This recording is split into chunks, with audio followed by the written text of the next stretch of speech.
It's your impulsivity, it's your compulsivity, because you've done that in the past Yeah. and it's given you excitement. You know you're not going to be able to not do that when you get out. And that's why you think, that you know you can't be a good person, because those temptations are still going to be there. And you know that you haven't got whatever it is within. He used to say, I'm weak willed, I've got no moral compass.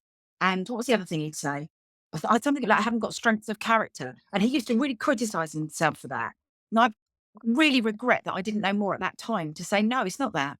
It's actually your compulsive brain that is going to not allow you to walk past a handbag or a purse or an empty car.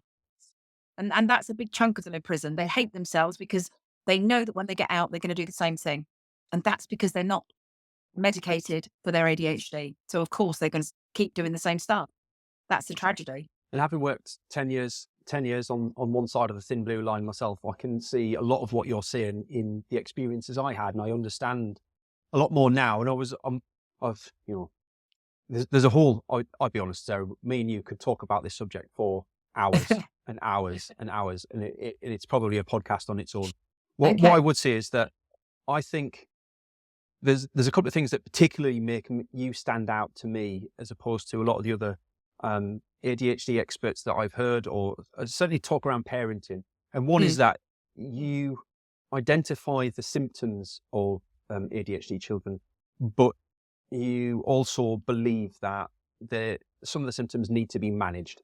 And it's not a case of just, oh, well, they're ADHD, so that's an excuse, and just let them get away with it. And that leads to the behavior that lands them in prison. And a specific example was you were talking about lying, and we, ADHD people can lie for excitement, or because they don't want to, because it's boring, they're making it more, all of those things. And your statement at the end of the book was, and it needs to be nipped in the bud now. And I love that, because too soft leads to bad situations down the line.